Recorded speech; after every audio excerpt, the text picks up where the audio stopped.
I'm Dr. Theresa Bullard, and this is Mystery Teachings. On my journey in the Mystery School tradition, especially through the Kabbalistic teachings, one of the many books we reference and study is the Sepher Yetzirah. When you read it, it's not one of those kinds of things that you just pick up and read cover to cover. It's a book that requires deep contemplation, meditation, and discussion. And through the oral teachings, we can really start to unpack it. The Sepher Yetzirah is actually a very small book. It's only like 12 pages. And yet those 12 pages contain volumes of mystery teachings. And throughout my 20 years of studying Kabbalah, I've read it many times over and deeply studied its passages. The more I grow on this path and through exploring the deeper teachings of Kabbalah, the more I'm able to discover through the Sepher Yetzirah. But at first, it was such an enigma, a perplexing mystery. Now, I'm someone who likes to solve riddles, and the Sepher Yetzirah is definitely a riddle. It's obviously coded, but it's not just a code, it's also giving us formulas. It talks about creation and also about alchemy, but without using those terms. Now, all kinds of mysteries are revealed within the Sepher Yetzirah. So what's it revealing to us? Well, it's formulas for how to apply these mysteries in a very magical way in our lives. For me personally, it was like getting a multi-dimensional puzzle to solve. And in the process of working with it and contemplating it, it helps us to expand our mind and the way that we operate, coming to more multi-dimensional ways of operation. It gives us the keys to creation and manifestation. So let's dive in and experience a taste of the Sepher Yetzirah, the Book of Formation, and some of the ways that we use it in the mystery teachings of Universal Kabbalah. The Sepher Yetzirah is one of the oldest and most mysterious of the Kabbalistic texts. The first written commentaries were published in the 10th century, but the teachings of the Sepher Yetzirah have been around for thousands of years. There are different translations and interpretations of it. Now, in the mystery school tradition that I come from, we work with the version translated by William Wynne Westcott, which highlights more of the alchemical nature of this text. Well, from it, we see that the Sepher Yetzirah is an incredible code for understanding the density levels of spirit and how they come into the physical.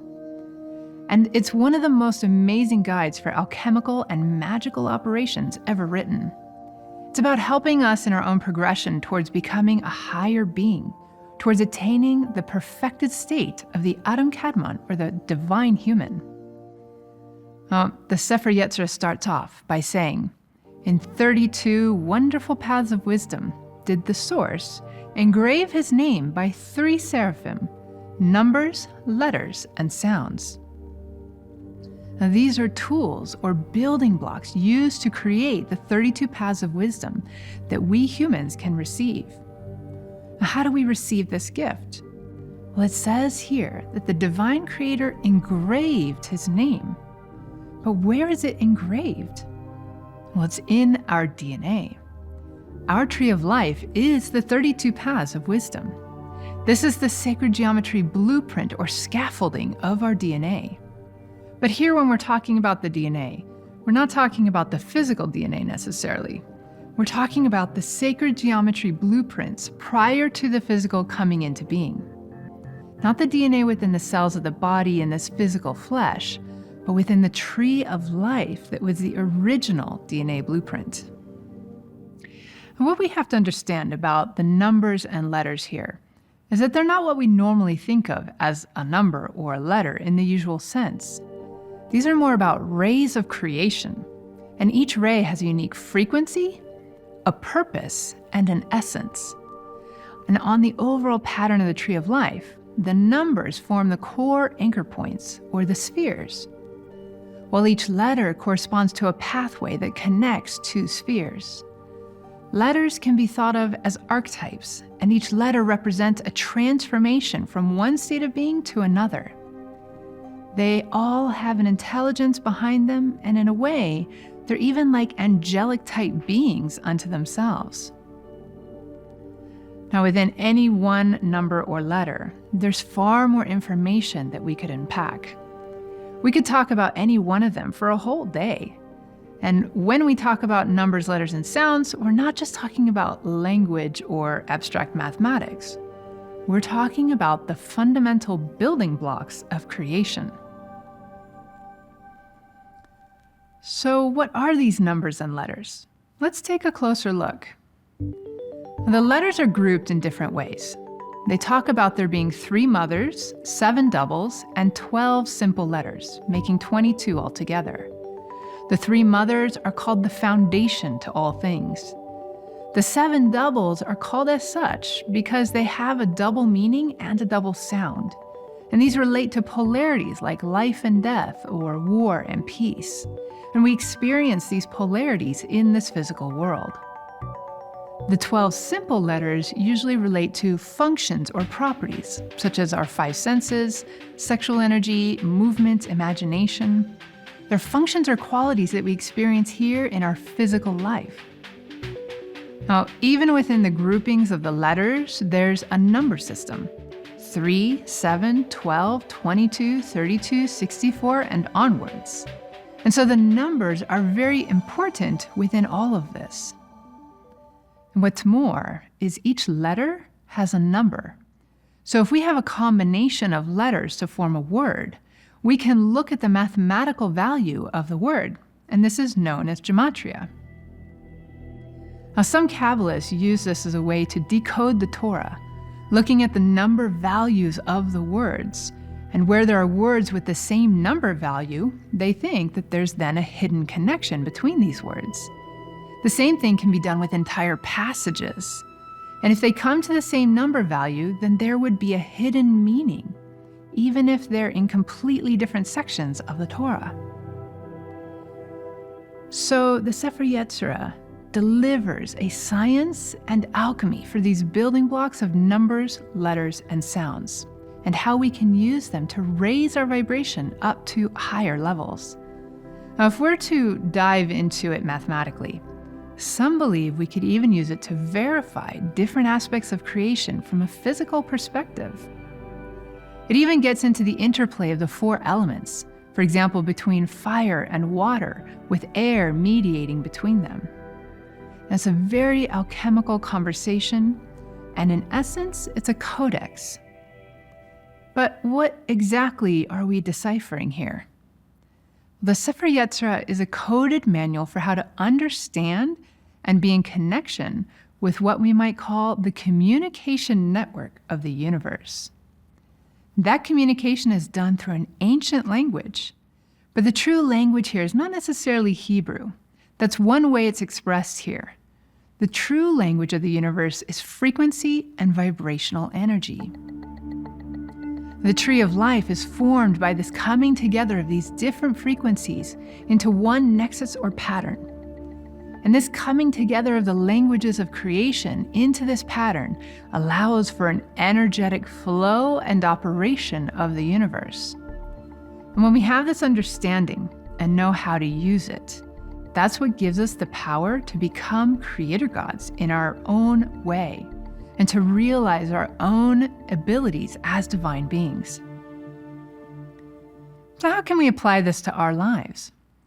Well, first of all, numbers are something that we traditionally associate with mathematics. And we know from science that mathematics is a universal language underlying everything within our phenomenal world. Numbers are like a frequency. It's a beat or a rhythm. It's an electrical current that runs through us, and through our body, and through the cosmos. We each have our own numbers as well. We have the number of our birth date, for example.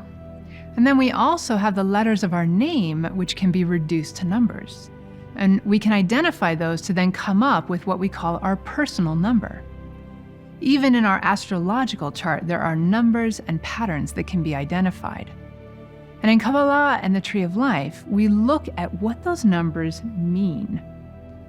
Now, the Kabbalistic numerology has a different meaning of each number. And in Kabbalah, they relate them to where they fall on the Tree of Life. And through those aspects of the tree, we can then come to know ourselves. And this deepens our self-knowledge by understanding our relationship to those numbers.